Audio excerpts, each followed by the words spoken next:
Selamat pagi Bapak, Ibu sekalian dan rekan-rekan. Kita mulai. Sebelum saya masuk ke pemaparan, sebelumnya perkenalkan saya untuk yang baru masuk, perkenalkan diri saya dulu.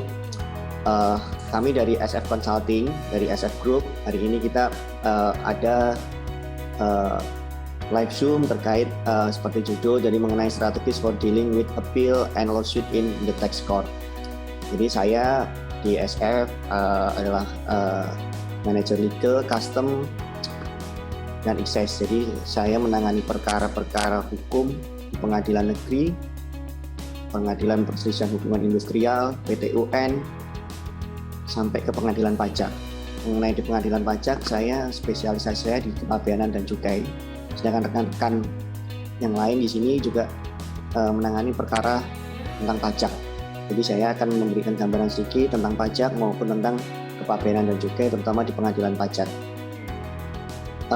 Baik, sebelumnya kita mulai. Jadi sebelum kita mulai, saya sampaikan ke rekan-rekan untuk di mute pada saat saya memberikan pemaparan.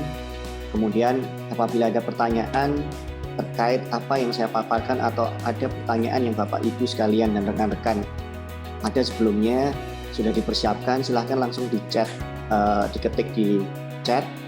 Nanti pada saat sesi tanya jawab akan saya jawab satu persatu apabila waktunya memungkinkan. Jadi kalau dari awal sudah di chat, kemungkinan akan kita jawab di awal-awal juga. Terima kasih, kita mulai. Jadi hari ini kita rencanakan sampai jam 10:30, tapi kalau bisa lebih cepat dari itu juga lebih baik. Tapi kalau masih ada pertanyaan, kita masih bisa perpanjang ini sampai jam 11.30 seperti yang kita sampaikan. Jadi hari ini saya akan menjelaskan mengenai strategi for dealing with appeal and lawsuit in the tax court.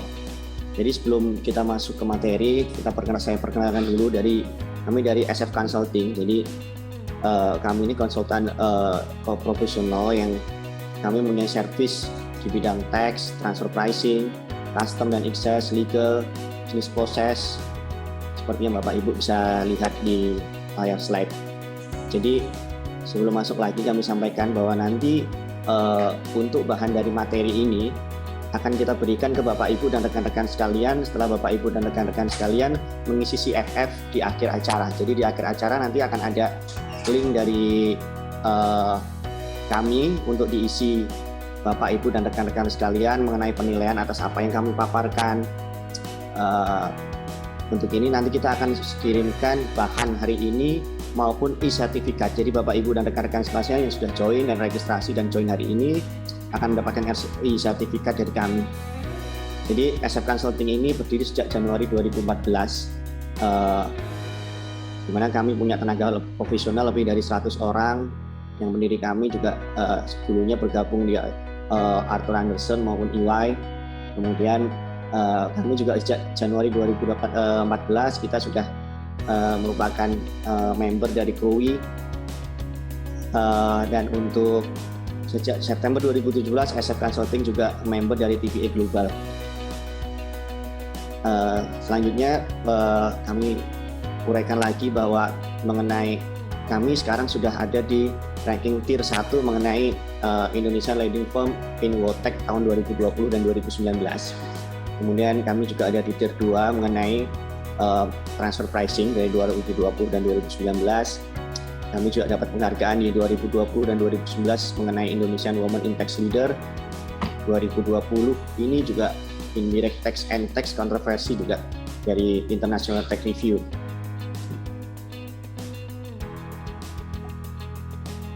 Jadi servis kami seperti yang saya uraikan di awal, servis kami ada tax, transfer pricing, custom and excise, business process, legal maupun center of excellence. Jadi kami perkenalkan tim kami. Jadi di custom partner kami Ibu Ratna, dan kami juga mempunyai senior advisor. Jadi Pak Bagio ini dulu juga mantan hakim pengadilan pajak yang sebelumnya juga sudah malang melintang di Direktorat Jenderal Bea dan Cukai. Kemudian di custom ada saya dan Pak Eris Basuki selaku custom manager. Beliau juga berpengalaman 21 tahun di Direktorat Jenderal dan Bea dan Cukai, kemudian beralih profesi ke konsultan menjadi tim kami. Sedangkan saya ada di legal dan ada di custom dan excise. Selanjutnya tim legal kami di legal di luar litigation, kami juga menangani terkait company seperti yang ada di rekan-rekan atau Bapak Ibu lihat di our legal team kami. Jadi kami menangani perkara service mengenai corporate, commercial law, property law, merger, akuisitor, semuanya juga bisa kami tangani. Baik, kita mulai. Jadi pertama, sebelum kita masuk mengenai apa itu pengadilan pajak, kuasa hukum, bagaimana kiat-kiatnya, saya akan uraikan dahulu mengenai definisi pengadilan pajak. Jadi sesuai yang ada di slide Bapak, Ibu, dan rekan-rekan sekalian, jadi definisi pengadilan pajak sesuai pasal 2 Undang-Undang Pengadilan Pajak. Pengadilan pajak adalah badan peradilan yang melaksanakan kekuasaan kehakiman bagi wajib pajak atau penanggung pajak yang mencari keadilan terhadap sengketa pajak. Jadi pengadilan pajak ini ada di bawahnya peradilan tata usaha negara, tapi dia berdiri sendiri. Tingkatnya di sana yang diadilin adalah tingkat banding dan gugatan. Nanti akan saya uraikan apa yang bisa diajukan gugatan, apa yang harus dilakukan banding. Jadi berdasarkan pasal 1 angka 5 Undang-Undang 14 2002 tentang pengadilan pajak, sengketa pajak adalah sengketa yang timbul dalam bidang perpajakan antara wajib pajak atau penanggung pajak dengan pejabat yang berwenang sebagai akibat dikeluarnya keputusan yang ditujukan, diajukan banding dan gugatan kepada pengadilan pajak, termasuk gugatan atas pelaksanaan penagihan berdasarkan Undang-Undang Penagihan Pajak dengan surat paksa. Selanjutnya saya uraikan. Jadi ada di pengadilan pajak ada namanya banding dan ada namanya gugatan. Sesuai ketentuan pasal 1 angka 6 Undang-Undang tentang pengadilan pajak, banding adalah upaya hukum yang dapat dilakukan oleh wajib pajak atau penanggung pajak terhadap suatu keputusan yang dapat diajukan banding berdasarkan peraturan undang-undangan yang berlaku. Jadi banding ini biasanya sudah ada keputusan dari Direktorat Jenderal Pajak maupun dari Direktorat Jenderal Bea dan Cukai. Kemudian diajukan keberatan ditolak, kemudian diajukan bandingnya ke pengadilan pajak. Nanti akan saya uraikan lebih jelasnya mengenai ini. Di pasal 1 angka 7 Undang-Undang 14 2002 tentang pengadilan pajak, gugatan adalah upaya hukum yang dapat dilakukan oleh wajib pajak atau penanggung pajak terhadap pelaksanaan penagihan pajak atau terhadap keputusan yang dapat diajukan gugatan berdasarkan peraturan perundang-undangan yang berlaku.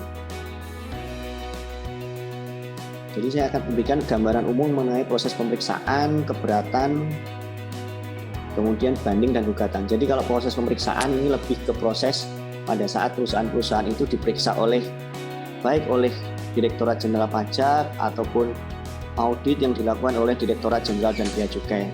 Itu prosesnya sudah ada terlebih dahulu sebelum ada proses keberatan, sebelum ada proses banding, sebelum ada gugatan. Saya nggak akan menjelaskan lebih lanjut mengenai proses pemeriksaan karena kita lebih concern ke pengadilan pajak. Ini saya kasih contoh mengenai diagram alur keberatan dan banding kepabeanan. Jadi kemudian apabila ada jadi mengajukan keberatan itu seperti yang ada di diagram, Bapak Ibu bisa lihat sekalian. Jadi mengajukan permohonan tertulis dia harus ada jaminan, ada data pembandingnya. Biasanya kita harus melampirkan beberapa dokumen yang harus dilampirkan. Itu di lampirannya sudah ada. Apa yang harus dilampirkan pada saat mengajukan keberatan. Dan itu paling lambat adalah 30 hari sejak diterbitkan. Tertanggalnya dihitung sejak tanggal diterbitkannya putusan tersebut. Penetapan tersebut itu sudah dihitung sebagai hari pertama. Syarat formalnya seperti yang ada di diagram, bisa Bapak Ibu lihat. Kemudian itu kan diteruskan, kemudian secara lengkap diterima, kemudian ada jangka waktu apabila apakah keberatan itu diterima atau ditolak, itu ada jangka waktunya seperti yang bisa dilihat di diagram. Kemudian apabila ditolak, itu pencairan jaminannya akan dicairkan langsung, kemudian akan timbul keputusan Direktur Jenderal Bea Cukai, dan itu dari keputusan Direktur Jenderal Bea Cukai itu kemudian yang akan diajukan banding ke pengadilan pajak. Ini yang perlu digarisbawahi bahwa banding ini, jadi beberapa company terkait yang pernah saya tangani maupun banyak yang pernah saya temui di pengadilan pajak kurang memperhatikan mengenai jangka waktu pengajuan banding. Ini yang perlu digarisbawahi oleh Bapak Ibu atau rekan-rekan sekalian yang memang berkecimpung di dalamnya. Jadi pada saat mengajukan banding itu adalah paling lambat 60 hari sejak keputusan. Jadi andai kata keputusannya tanggal 1 Oktober, tanggal 1 Oktober itu jadi hitung hari pertama. 60 hari sejak tanggal keputusan. 60 harinya 60 hari apa? Kalau di pengadilan pajak 60 harinya itu sebenarnya terhitungnya adalah ya 60 hari termasuk hari-hari libur pun sebenarnya dihitung. Itu lebih gampang diinterpretasikan daripada kita menghitung hari kerja. Takutnya pernah terjadi perbedaan interpretasi penafsiran hakim bahwa 60 harinya apakah 60 hari kerja atau 60 hari kalender. Sebaiknya tetap berpedoman di 60 hari kalender itu untuk mencari lebih amannya. Dan yang pasti itu harus disertai bukti pembayaran. Nanti akan saya uraikan di paling akhir hal-hal yang membuat beberapa formal banding itu dibatalkan karena beberapa company maju sendiri, mereka nggak hire konsultan, mereka merasa bisa membaca ketentuan perundang-undangan terkait banding dan ternyata mereka harus kalah di awal di formil padahal nilainya nggak kecil. Jadi kami memberikan pemaparan mengenai strategi beracara di pengadilan pajak ini untuk mengoreksi dan supaya kelalaian-kelalaian mengenai formalitas ini tidak terjadi. Selanjutnya ini mengenai diagram pengajuan banding dan gugatan kepabeanan. Jadi yang bisa diajukan oleh banding mengenai kepabeanan itu ada beberapa hal. Jadi penetapan tarif atau nilai pabean, penetapan selain tarif dan atau nilai pabean, sanksi administrasi itu denda biasanya. Kemudian penetapan kekurangan cukai. Penetapan kekurangan cukai itu nanti akan ditagih dengan surat tagihan cukai. Saya pernah berpengalaman menangani cukai itu salah satu company besar produksi bir itu nilai tagihan cukup besar sampai 300-an M. Itu tentang cukai, laporannya cukup sulit. Tapi bisa menang itu hampir 358 M kalau nggak salah. Kemudian pencabutan izin NPPBKC. Nah, kalau pencabutan izin NPPBKC ini terkait izin cukai, mereka yang bisa memproduksi barang kena cukai seperti barang kena cukai itu seperti minuman mengandung etil alkohol itu termasuk barang kena cukai. Kalau izinnya sampai dicabut dengan semena-mena oleh bea cukai tanpa alasan kita nggak melanggar apapun, nah itu jadi ranahnya gugatan kepabeanan. Selebihnya masuk ke arah banding. Nah, ini banding perpajakan. Jadi soal pajak ini merujuk di pasal 1 angka 6 Undang-Undang Pengadilan Pajak. Jadi banding perpajakan ini juga melalui proses keberatan lebih dahulu. Ilustrasinya kalau wajib pajak telah selesai menjalani pemeriksaan perpajakan untuk tahun dan masa pajak tertentu, maka sebagai hasil dari pemeriksaan tersebut akan diterbitkan SKP. Nah, SKP ini kan bisa berupa SKP kurang bayar, SKP kurang bayar tambahan, SKP nihil, SKP lebih bayar. Nah, jadi kalau mereka nggak setuju dengan SKP hasil pemeriksaan pajak ini kan sesuai pasal 25 ayat 1 Undang-Undang KUB, wajib pajak dapat ajukan keberatan dulu ke Dirjen Pajak. Nah, selanjutnya dalam jangka waktu 12 bulan sejak surat tanggal keberatan diterima, itu memang harus memberi keputusan atas keberatan yang diajukan. Jadi kalau pajak dengan kepabeanan beda. Pajak keberatan bisa sampai waktunya paling lama bisa sampai waktu paling lama loh ya, 12 bulan. Tanggal surat keberatan diterima harus sudah ada keputusan. Sedangkan kalau perkara kepabeanan jangka waktunya hanya 60 hari. Jadi 60 hari itu 2 bulan ya. 2 bulan 60 hari sejak surat keberatan udah harus dijawab dengan keputusan Dirjen apakah itu ditolak ataukah itu diterima. Ada kemungkinan diterima nggak ada, selalu ada kemungkinan meskipun kemungkinan diterimanya nggak besar presentasinya. Tapi saya beberapa kali pernah mengalami bahwa surat keberatan itu diterima, saya beberapa kali mengalami itu. Soalnya terkadang pada saat ini saya kasih contoh di kepabeanan impor diminta untuk deklarasi nilai pabean, terkadang PPJK-nya nggak menyampaikan DNP-nya. Kemudian pada saat keberatan disampaikan disertai bukti-bukti terkait transaksi dan itu sudah bisa diterima oleh Direktorat Jenderal Bea Cukai, ya bisa diterima, itu bisa terjadi.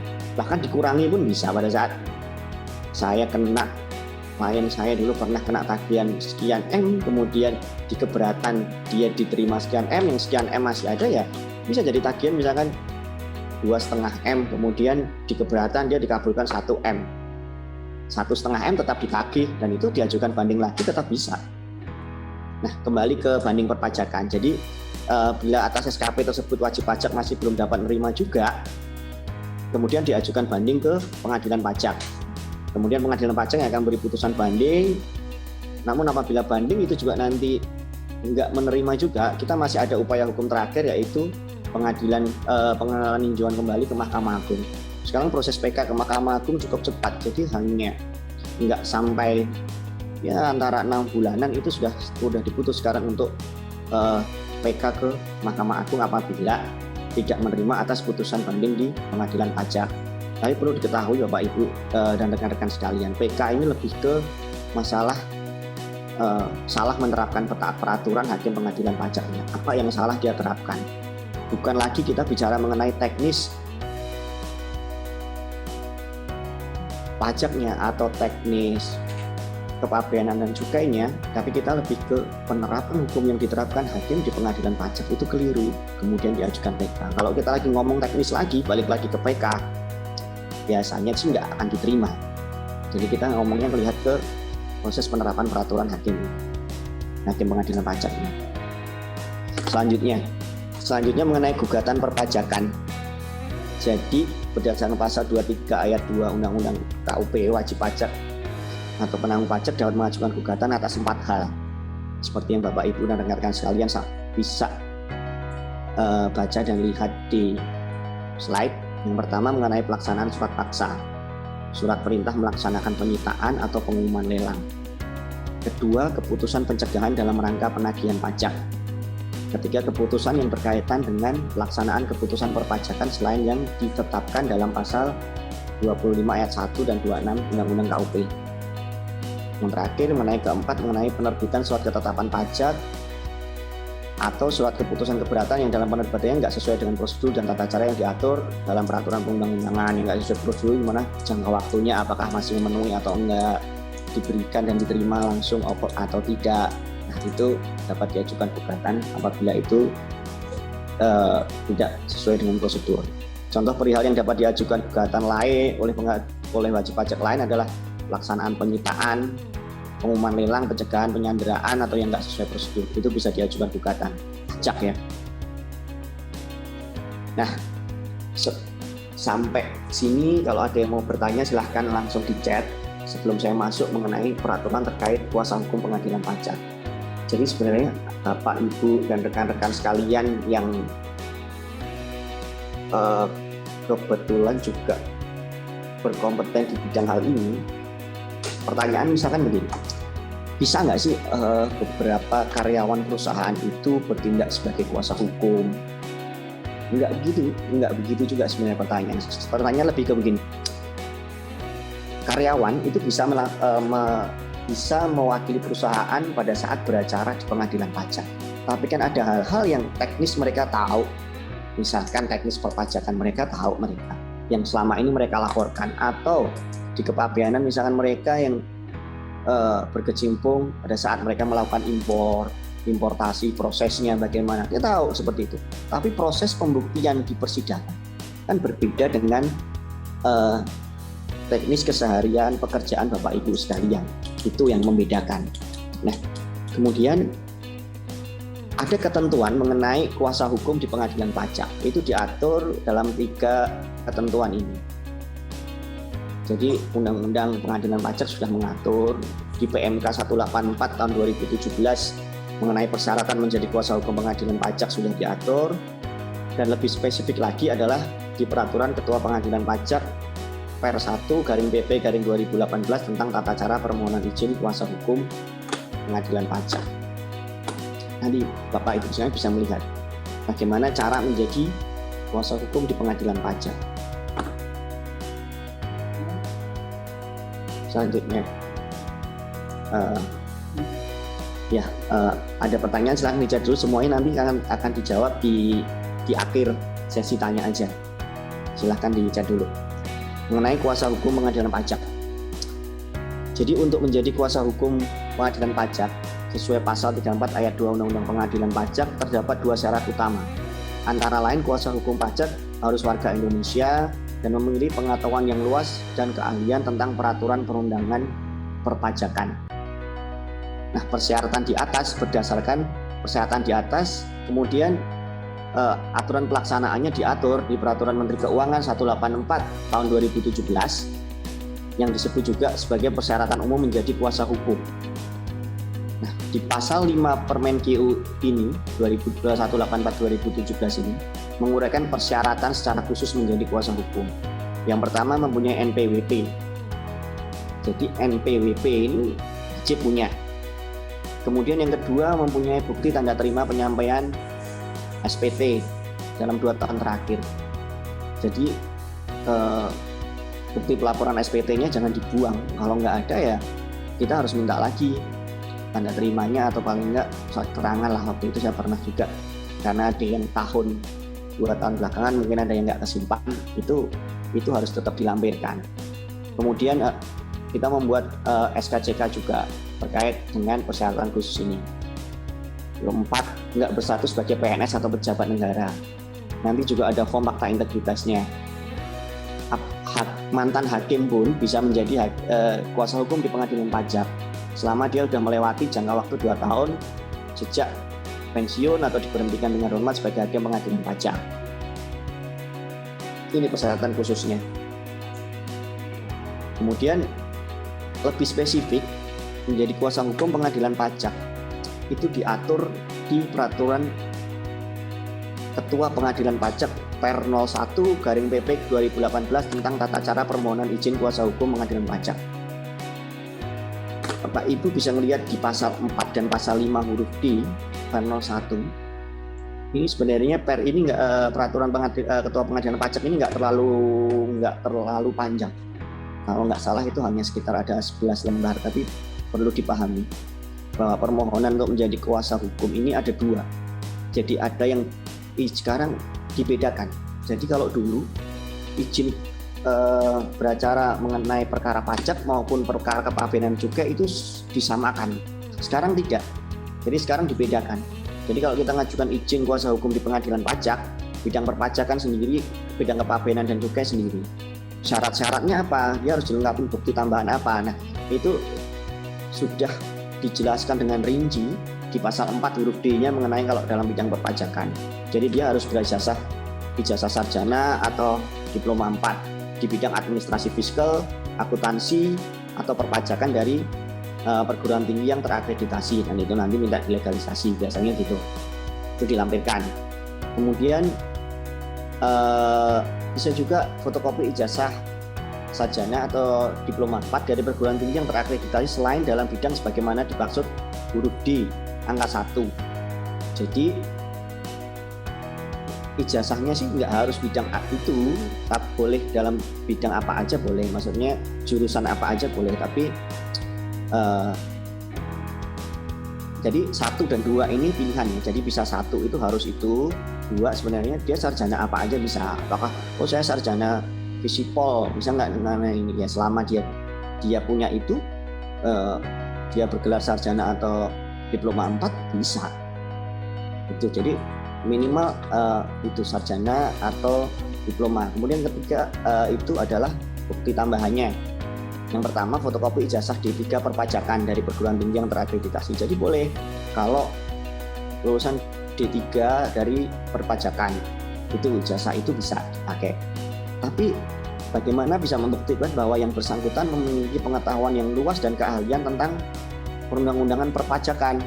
Nah, di sini dijelaskan bahwa mengenai kalau untuk izin kuasa hukum di bidang perpajakan itu wajib memiliki brevet perpajakan dari instansi atau lembaga penyelenggara brevet perpajakan yang telah dilegalisasi oleh instansi atau lembaga yang menerbitkan. Itu wajib. Harus lulus. Ada tingkatannya kan, brevet A, B, tingkatan selanjutnya. Kemudian juga fotokopi surat atau dokumen yang menunjukkan pengalaman pernah bekerja di bidang instansi pemerintah di bidang perpajakan. Biasanya mantan pegawai Direktorat Jenderal Pajak, mantan pegawai itu bisa, karena mereka juga punya yang mungkin disamakan dengan brevet perpajakan gitu, ada ijazahnya. Saya kurang ingat apa ya, itu bisa disamakan. Yang mereka pada saat menempuh itu, pada saat mereka ada di menempuh itu di Direktorat Jenderal Pajak, biasanya gitu.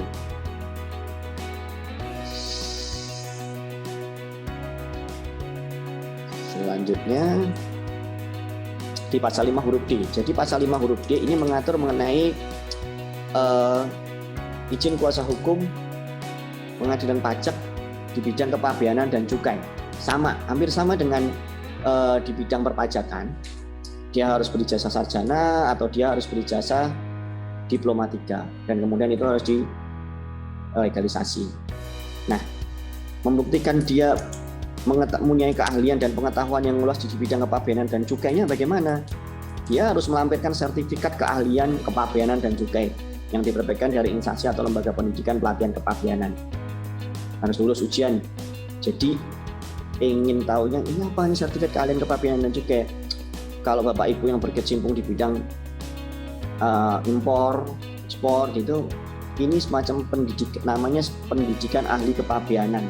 Ini biasanya mungkin lebih familiarnya pendidikan PPJK.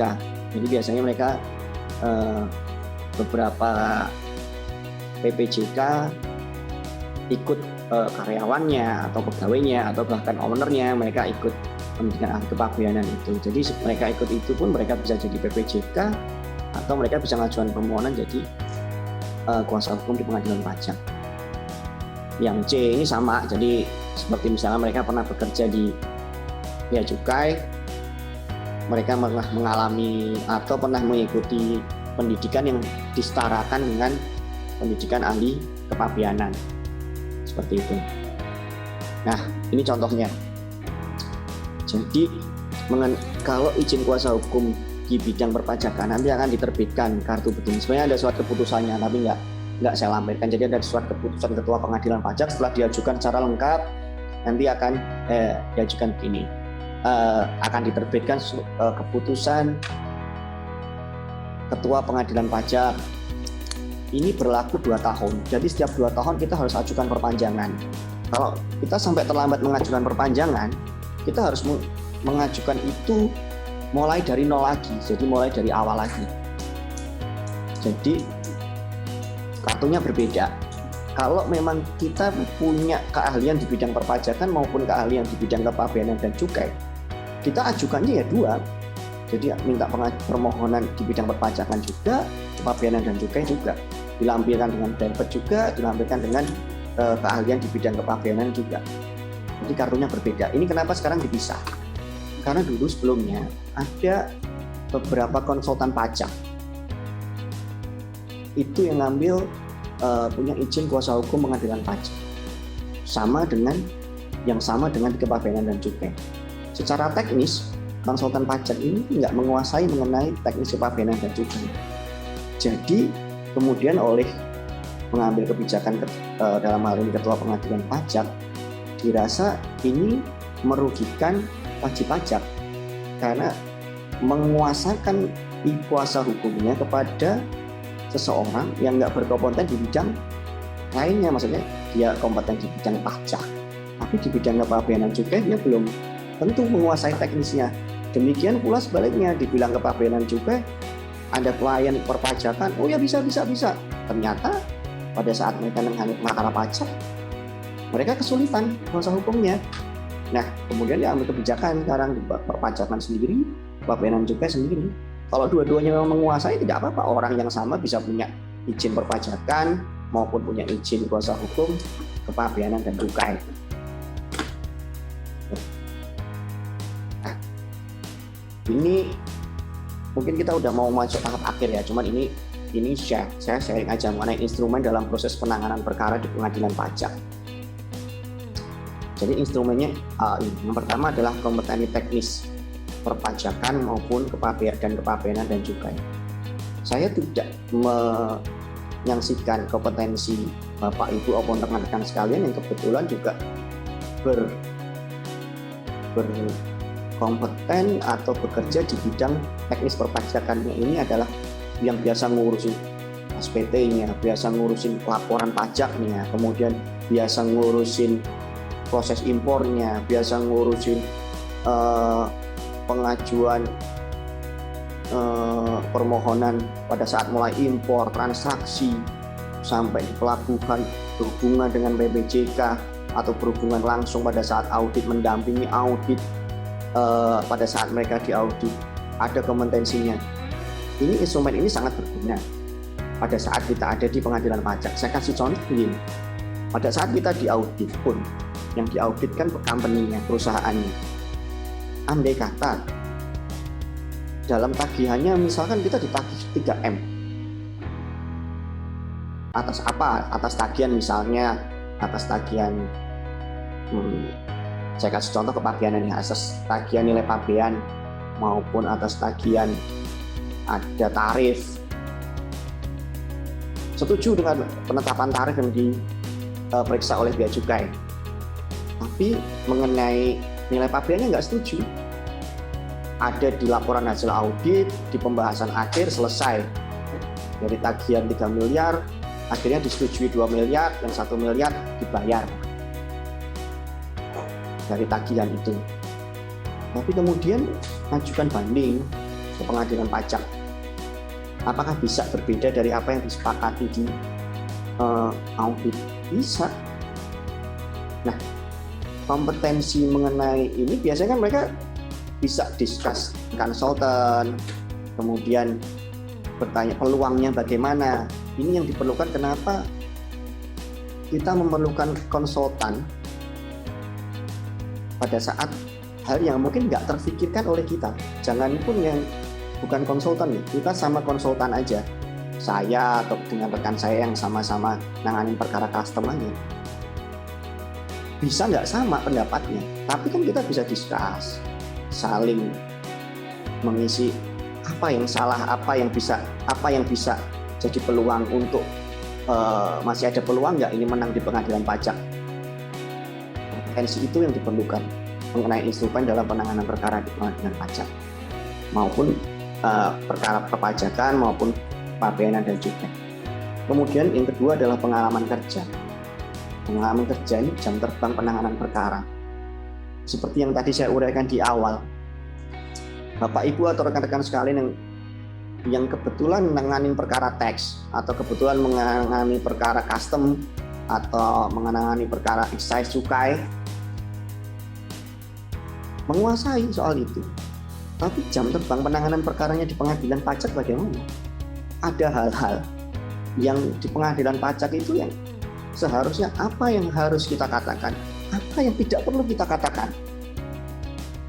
Tidak semua yang diminta oleh lawan kita terbanding maupun hakim bisa dipenuhi semua. Memang hakim meminta bukti atas apa yang perlu kita buktikan. Tapi kan kita tahu memilah apa yang perlu kita sampaikan, apa yang enggak perlu kita sampaikan. Nah, pengalaman itu rekan-rekan semua bisa lihat dari beberapa konsultan yang rekan-rekan hire atau Bapak Ibu sekalian hire.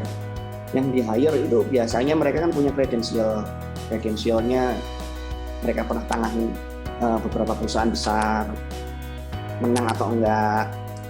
Nah, dari situ Bapak Ibu dan rekan-rekan sekalian bisa menilai kapasitas dari konsultan ini bagaimana. Karena nggak bisa dipungkiri di pengadilan pajak itu juga ada beberapa konsultan atau beberapa kuasa hukum yang bertanya-tanya ke beberapa company yang kebetulan dikuasakan ke karyawannya atau direkturnya maju sendiri dengan karyawannya. Ada, mereka langsung menawarkan diri, udah kita bantu nanti, nah gitu. Ada di sana, ada seperti itu, ada. Tapi di sini saya sampaikan mengenai instrumen dalam penanganan perkaranya ini apa aja nih yang perlu diperhatikan, itu apa. Kemudian ketiga, latar belakang pendidikan. Bapak Ibu sekalian juga perlu melihat, biasanya kan ada di website itu ketik aja misalkan konsultan pajak atau ketik konsultan kepabeanan dan cukai atau di Google misalkan, itu nanti akan terlihat beberapa konsultan yang ada di Jakarta, ada mungkin ada di luar Jakarta juga ada, tapi mayoritas Jakarta. Itu Bapak Ibu sekarang juga bisa menilai person yang kredibel, yang pernah menangani banyak perkara. Biasanya kan di CV-nya biasanya ada di beberapa konsultan ini mengenai latar belakang pendidikan mereka, pernah tangani perkara apa. Dari situ Bapak Ibu bisa percaya bagaimana mencari konsultan pajak atau konsultan kepabeanan cukai yang sekiranya bisa membantu prosesnya, bisa membantu beracara di pengadilan pajaknya. Jadi semacam tidak apa ya, kita nggak kayak beli kucing dalam karung, bantu. Apalagi kita tahu itu semua. Kemudian faktor komunikasi, ini penting di pengadilan pajak.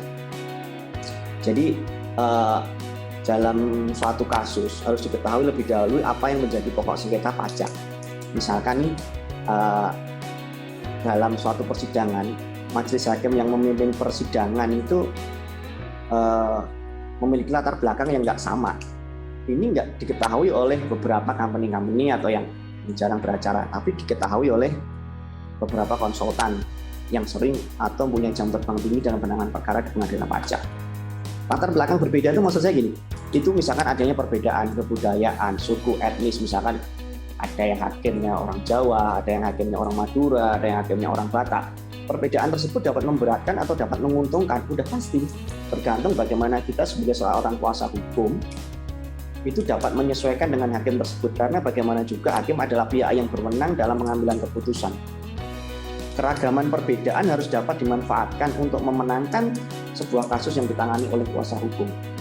Perbedaan itu misalkan dapat disesuaikan, misalnya orang Batak kan cenderung keras dalam berbahasa atau berbicara, orang Jawa yang mungkin lebih memiliki ciri khas berbicara bertutur kata yang lebih halus dipahami. Nah, terkadang di awal kita langsung ngomong istilahnya dar gitu, atau hakimnya pengadilan pajak yang berlatar belakang suku Jawa Batak, misalnya kita udah takut duluan, kita jadi nggak bisa berani nyampaikan ini. Nah, faktor komunikasi itu yang perlu.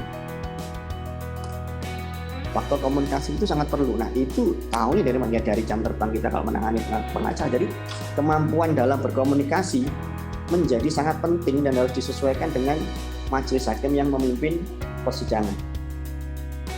Dengan kata lain, jam terbang, pengalaman dalam menangani kasus dalam persidangan juga dapat menjadi nilai tambah beberapa kuasa hukum, karena dengan pengalaman yang kaya secara nggak langsung seorang kuasa hukum itu juga kaya dalam menangani sebuah kasus, menguasai situasinya yang terjadi di persidangan, karena posisinya adalah dalam persidangan kita bukan hanya kayak tanya jawab, kamu menyampaikan apa ini, kamu menyampaikan apa ini. Itu beberapa saya lihat di beberapa company yang maju sendiri atau mungkin yang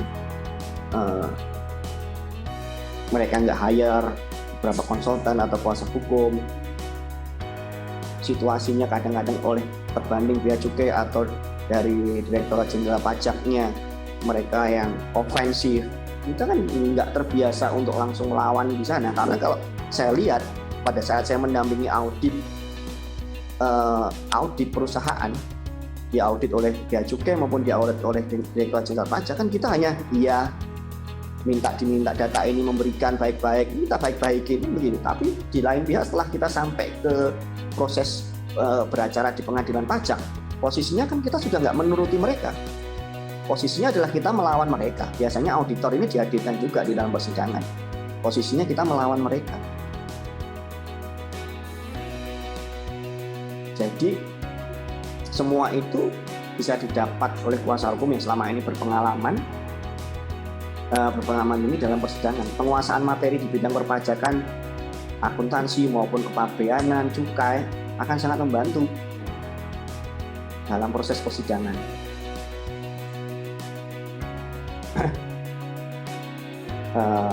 Sampai di sini saya lanjut lagi ke disiplin kerja. Disiplin kerja ini juga masuk salah satu instrumen dalam proses bagaimana menangani perkara di pengadilan pajak. Kenapa bisa begitu? Jadi pembuktian yang ada di pengadilan pajak selama ini lebih ke pembuktian bukti surat. Alat-alat bukti tertulis alat bukti itu kan di pengadilan tingkat manapun itu kan selalu ada 5 macam alat bukti. Nah, alat bukti ini di pengadilan pajak selama ini yang sering dibuktikan adalah alat bukti surat. Apa hubungannya dengan disiplin kerja? Beberapa klien yang pernah saya pegang banyak dokumen-dokumen yang enggak lengkap. Bagaimana kita bisa membuktikan bahwa kita benar kalau dokumen kita nggak lengkap? Itu terkait disiplin kerja. Oh itu dulu yang ngurus PPJK-nya. Oh itu dulu karyawannya yang ngurusin pajak itu udah nggak di sini. Nggak tahu ini terus ini sebagai contoh. Yang ngurusin siapa? Hal-hal seperti itu selalu bisa jadi masalah di pengadilan pajak karena nggak ada dokumen. Jadi penyimpanan dokumen itu perlu, terutama apabila misalkan terkait kepabeanan cukai terkait dengan mereka menggunakan jasa PPJK pada saat importasi. PPJK-nya nggak ada atau dokumennya nggak ada, bahkan sampai ke email kalau bisa itu email itu nggak cuma hanya di email, karena email kalau nggak salah ya Yahoo aja pernah hilang, email beberapa hilang gitu. Saya pernah ada email itu nggak, emailnya masih ada tapi emailnya udah nggak, emailnya masih ada, ID emailnya masih ada tapi isinya udah nggak ada. Jadi ada baiknya itu didokumentasikan sebelum persoalannya selesai ya. Karena kalau bidang kepabeanan juga kan ada jangka waktunya, perpajakan juga ada jangka waktunya. Itu perlu digarisbawahi di beberapa perusahaan bahwa disiplin kerja mengenai pendokumentasian itu harus lebih tertib. Karena kalau dokumennya aja nggak tertib, bagaimana kita bisa membuktikan itu semua di pengadilan pajak? Jadi 5 instrumen ini sangat penting. Kita mau masuk ke sesi akhir ya. Nah, saya hanya kasih ini terakhir ini contoh format. Saya awalnya mau ngasih contoh beberapa perkara, tapi terkait dengan kita harus merahasiakan kerahasiaan dari klien-klien kita.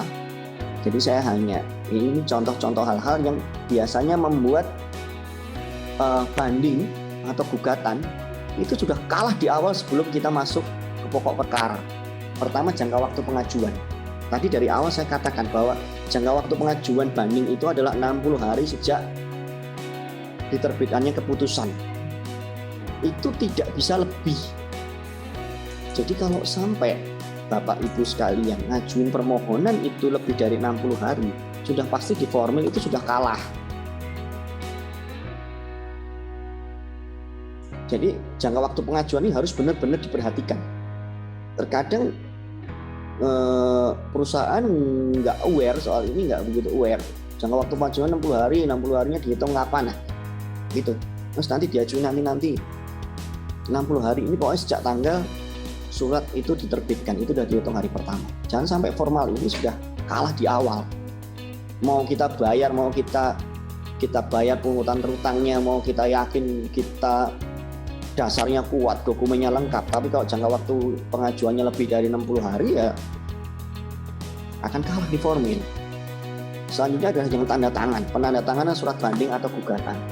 Sepertinya ini hanya hal yang sepele, tapi ini bisa jadi persoalan pada saat ngajuin gugatan atau banding. Ada dalam undang-undang pengadilan pajak sudah diatur, yang menandatangani surat banding itu siapa? Yang menandatangani surat banding adalah direksi yang ada di akte perusahaan. Di luar direksi tidak berwenang mengajukan itu, kecuali ahli warisnya direksi atau kuasa hukumnya. Kalau kuasa hukumnya, ini juga jadi persoalan apabila surat kuasanya nggak spesifik, memberikan kewenangan kepada kuasa hukum untuk apa? Untuk misalnya untuk mewakili di persidangan. Hanya begitu, dia tanda tangan surat banding. Saya pernah melihat kuasa hukum begitu. Sampai akhirnya formalnya langsung kalah di formal karena dia tidak diberi kewenangan untuk menandatangani surat banding. Itu di formal bisa kalah. Terus kemudian direktur memberikan kuasa kepada karyawannya untuk menandatangani surat banding. Benar kan enggak? Enggak boleh. Yang tanda tangan harus direktur atau direksi yang lain. Kalau ke kuasa hukum boleh. Karena ketentuannya kan ditandatangani oleh direktur, ahli waris, atau kuasa hukumnya. Kemudian ini yang harus diperhatikan adalah pada saat mengajukan banding atau gugatan itu kan atas pungutan yang terutang. Pungutan yang terutang itu bahasa yang lebih mudah dipahami, tagihannya lah. Itu harus dilunasi atau dibayar. Ada perbedaan memang. Kalau di perkara pajak itu boleh dilunasi ataupun boleh dibayar 50%. Seingat saya kalau itu sampai kalah, ini pajak nih, saya ngomong pajak dulu. Kalau dibayar 50%, kalau sampai kalah dia akan kena penalti sekian persen gitu kalau nggak salah. Tapi kalau dia melunasi dan dia menang, dia dapat bunga, kalau nggak salah 2% ya Pak. Saya kurang ingat dengan pajak. Tapi kalau di bea cukai beda. Kalau perkara kepabeanan dan cukai beda. Perkara kepabeanan dan cukai itu harus dilunasi. Jadi kalau nggak dilunasi, tiba-tiba pada saat mengajukan banding, nggak dilunasi pungutan terutangnya, langsung kalah di awal. Jadi itu harus dilampirkan dulu pada saat pengajuan banding, itu harus dilampirkan pungutan terutangnya yang sudah dilunasi dan dibayar itu. Kalau nggak dilunasi, nanti akan ada pemeriksaan acara cepat sebelum masuk ke materi, udah langsung kalah di awal karena pungutan terutangnya nggak dibayar. Ada salah satu klien saya dulu, nilainya cukup besar dan banyak sekali. Nilainya cukup besar. Perusahaannya nggak bisa membayar pungutan terutangnya. Gimana dia bisa? Dia bilang kalau saya bayar pungutan terutang perusahaan saya kolaps. Saya tetap ajukan banding, bisa nggak? Ya kalau bisanya bisa, tapi kalah langsung. Kalah di awal, ngeyel dia. Ngeyel langsung terus dia ngajuin banding sendiri. Ya tetap langsung kalah di awal karena dia nggak bayar dalam jangka waktu 60 hari. Jadi semua ngajuin banding ya itu harus dibayar dulu. Kemudian terakhir adalah mengenai alasan banding dan gugatan. Jadi kalau Bapak Ibu sekalian, kenapa perlu konsultan?